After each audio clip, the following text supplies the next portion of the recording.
What did we just finish talking about, Ben? What did we just finish talking about, Ben? Number 20, Jason Winston George. As a recurring and main cast member on Grey's Anatomy and then its spin-off Station 19, Jason Winston George has made a name for himself playing firefighter and PRT physician Dr. Ben Warren. I have seen patients bleed out in less time than it's going to take for us to get him free. It's a choice between his hand and his life. I choose life. Besides his natural charisma and acting abilities, we would also be remiss if we didn't point out how good the man looks in his fireman's uniform. But as some of you might remember, his role as Dr. Warren isn't the first time we've seen him in such gear. Allow us to take you back to 2001 and the 7th season of Friends, when a frustrated Phoebe throws away her fire alarm only to have it returned by a fireman. And look who it is. We found your fire alarm in the trash chute. That's not mine. Yes, it is. How do you know? The next time you want to dump a fire alarm in the trash chute, don't wrap it in a blanket that says property of Phoebe Buffet, not Monica. Number 19, TJ Thyne. When it comes to his acting career, TJ Thyne's appearance on Friends wasn't just pre-fame, it was pre-everything. His turn as the young-looking Dr. Oberman, who Ross brings for Phoebe, was the first role of Thyne's career. Ross, maybe I should have specified that I'd be needing a grown-up doctor. Oh, no, really, I'm fully qualified to... Shh, Doogie, shh. It was the 100th episode of Friends, which has to mean good luck, right? We think so because 7 years later, he would appear in the TV role that would make him most known. We are, of course, talking about a different kind of doctor. Entomologist / the bug and slime guy Dr. Jack Hodgins on the long-running Fox series Bones. I'm afraid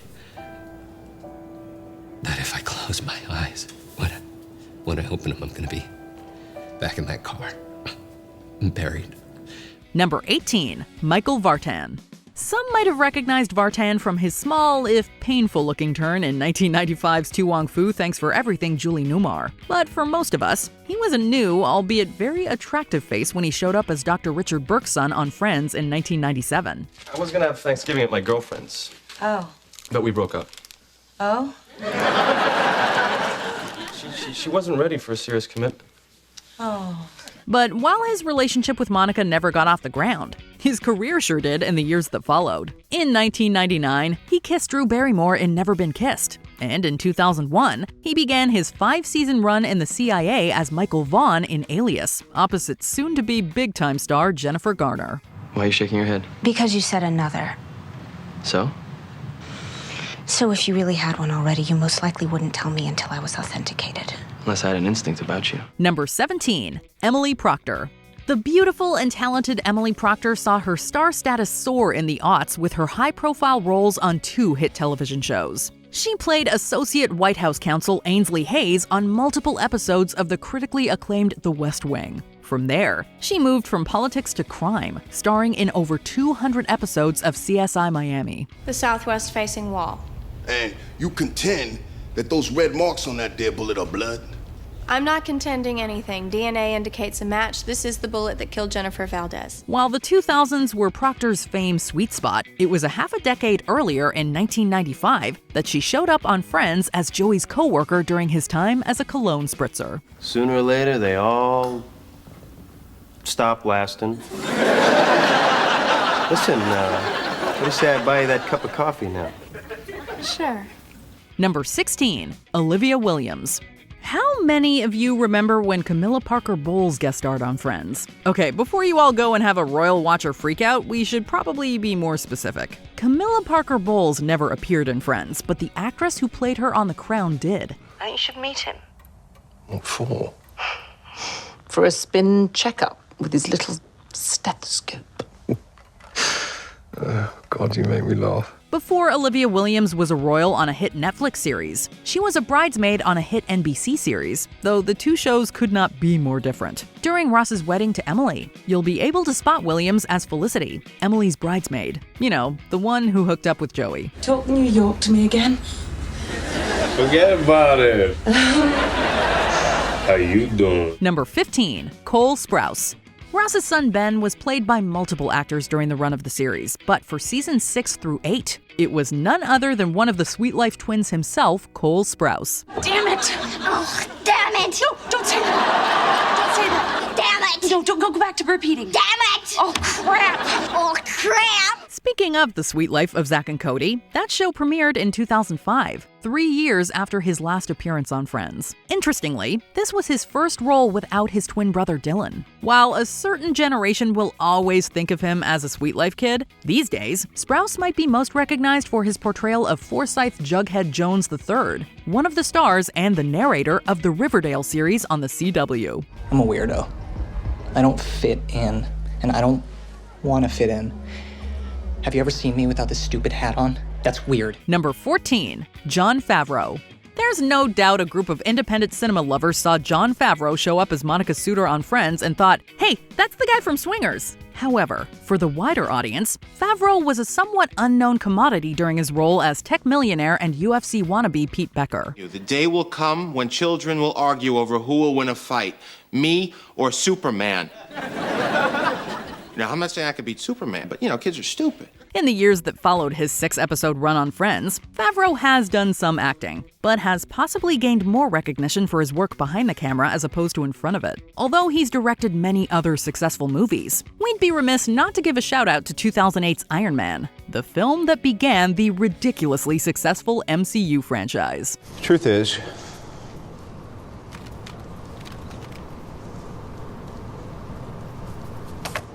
I am Iron Man. Number 13, Jane Lynch. Comedic actor Jane Lynch had been working in film and television for over 2 decades before she landed the role that would make her a household name. Many of us had loved her in multiple Christopher Guest comedies, but it was the role of Sue Sylvester on Glee that popped Lynch's stardom up multiple levels. You give me this school, and in 1 year it'll be the top school in the state, I guarantee it. I'm a champion, gentlemen. Let me be your champion. Still, that didn't happen until 2009, and it was 2004 when she popped up in an episode on the final season of Friends. Lynch played Ellen, a real estate agent selling the home next door to the one Chandler and Monica buy in the suburbs. If you're still not remembering, let us remind you of its prospective buyer. Oh, the woman upstairs is very nice. She and her husband have 2 kids. He's on Wall Street, and she's on... Oh, my God! Number 12, Mae Whitman. Remember when David Schwimmer broke Mae Whitman's leg? It happened in season 3 when Ross broke Sarah Tuttle's leg. By accident, of course. Tuttle, played by Whitman, was thus unable to sell her Brownbird cookies. So Ross, out of guilt, took up the task. How many more boxes would you have to sell in order to win? The girl who won last year sold 475. Yeah? So far, I've sold 75. Whitman wasn't even 10 years old at the time, and was about 8 years away from the roles that we all know her for today. In 2004, she debuted in her memorable role as Anne Veal, the object of George Michael's affections on Arrested Development. Then, in 2010, she showed up on the small screen as part of the main cast of Parenthood on NBC. I mean, it's a date, not a bar mitzvah. I just think you should really go with your strong suit, you know? What is my strong suit? Your boots, obviously. Right. Number 11, Anna Faris. Her role in the Scary Movie franchise made Anna Faris a recognizable face. But it was in 2008 that she saw her name alone above the title in the surprise hit The House Bunny. How did you know that I got back? Let's just say a little bird told me. I gotta meet this frickin' bird. 5 years after that, she began her 7-season run on CBS's Mom. And speaking of moms, it was Faris who made Monica a mother in the final season of Friends. As Erica, Faris played a pregnant woman giving up her twin babies for adoption, who would, in the end, select Monica and Chandler as parents. Anyway, I'm gonna go get some rest. I'm really glad I picked you guys.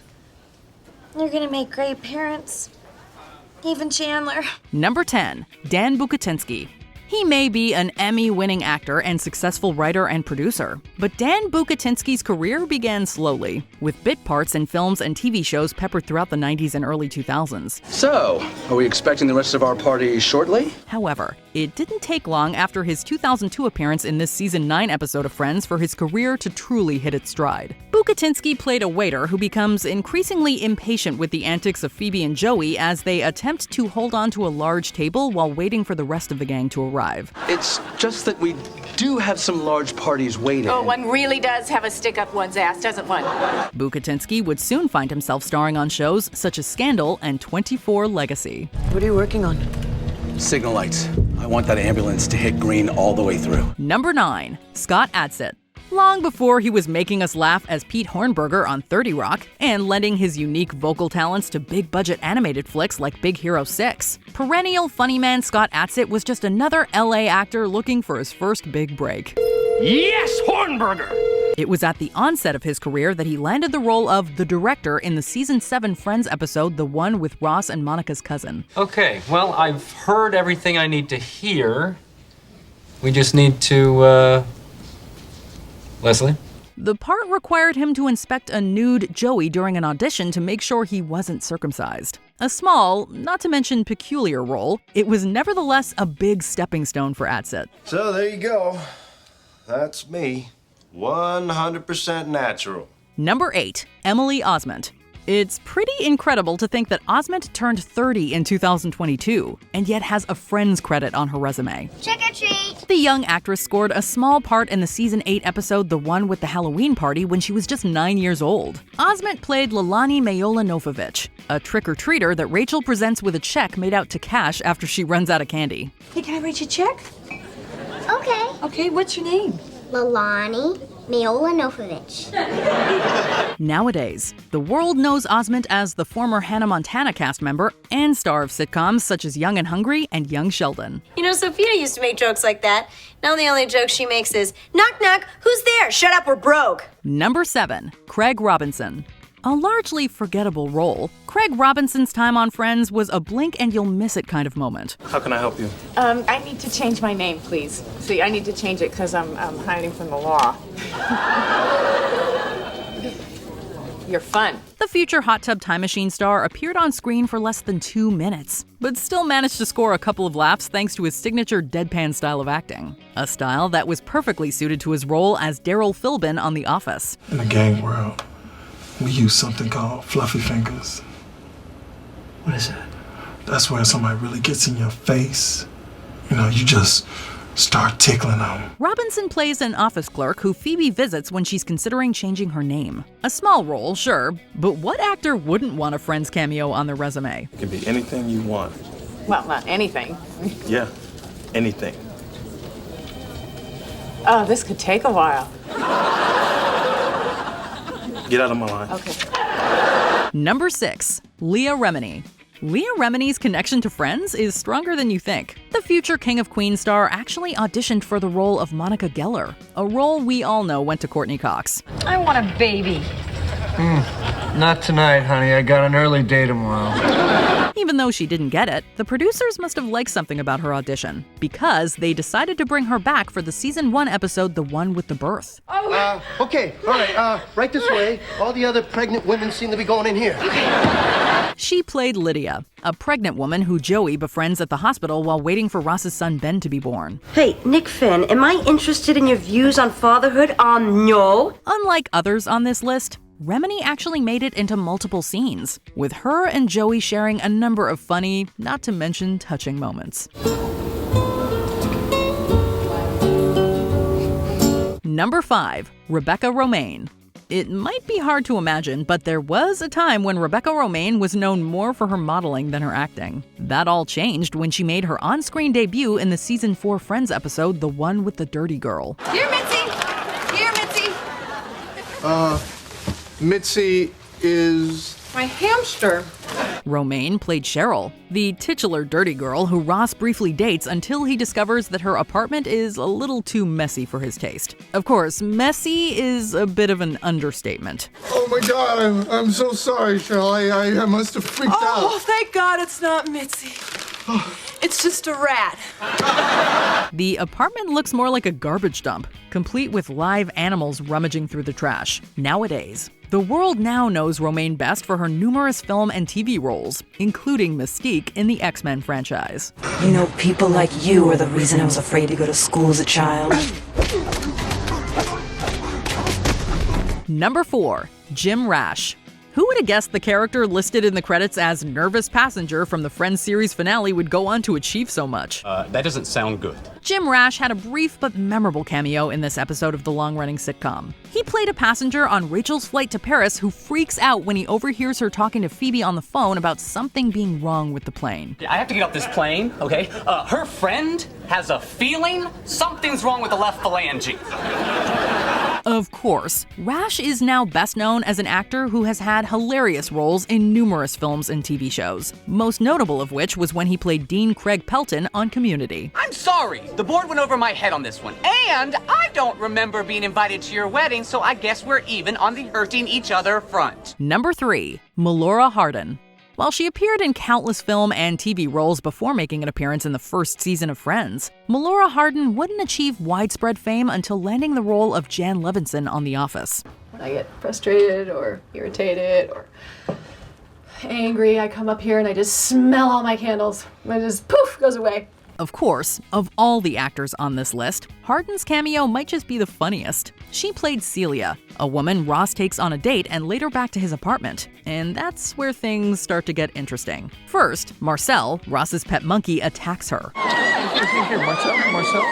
Nana, I can't stand this. You know, standard date stuff. Then she tries to get Ross to talk dirty to her with a hilariously awkward result. Poor Ross just can't catch a break. Vulva. Number 2. Paget Brewster. Before she was catching serial killers on Criminal Minds or popping up in episodes of Community and Modern Family, Paget Brewster was a young, aspiring actress with 0 credits to her name. Play. Sweeney Todd! Exactly. That all changed when she landed the role of Kathy in season 4 of Friends. Hi, I'm Kathy. Kathy, with a K or a C? With a K. Hey. You'll probably remember her as the woman who kisses Chandler while dating Joey. The ensuing fight between the two best friends remains one of the show's best story arcs, with Joey ultimately allowing Chandler to date her after making him sit in a box on Thanksgiving. The meaning of the box is threefold. 1, it gives me the time to think about what I did. 2, it proves how much I care about my friendship with Joey. And 3, it hurts. Of course, Brewster's character ends up cheating on Chandler as well. He probably should have seen that coming. Nick's pants? Yeah.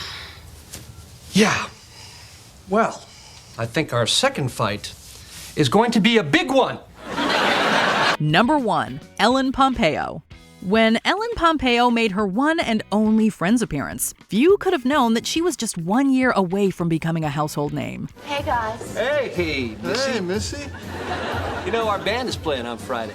Yeah, you should come check us out. We are referring, of course, to the fact that in 2005, she landed the now iconic role of Dr. Meredith Grey on Grey's Anatomy. But before she could become a TV doctor, she had to endure Ross's advances at a college alumni dinner. Chandler and I used to make out. A lot. You did? Yeah, we'd go to the science lab after hours. And on my turf? The role was small and didn't exactly give Pompeo much to work with, but it obviously impressed somebody because a year later, she was starring in a major network show. It just goes to show that you never know where a role may take you. I could quit, but here's the thing. I love the playing field. Did you enjoy this video? Check out these other clips from MsMojo, and be sure to subscribe and ring the bell to be notified about our latest videos.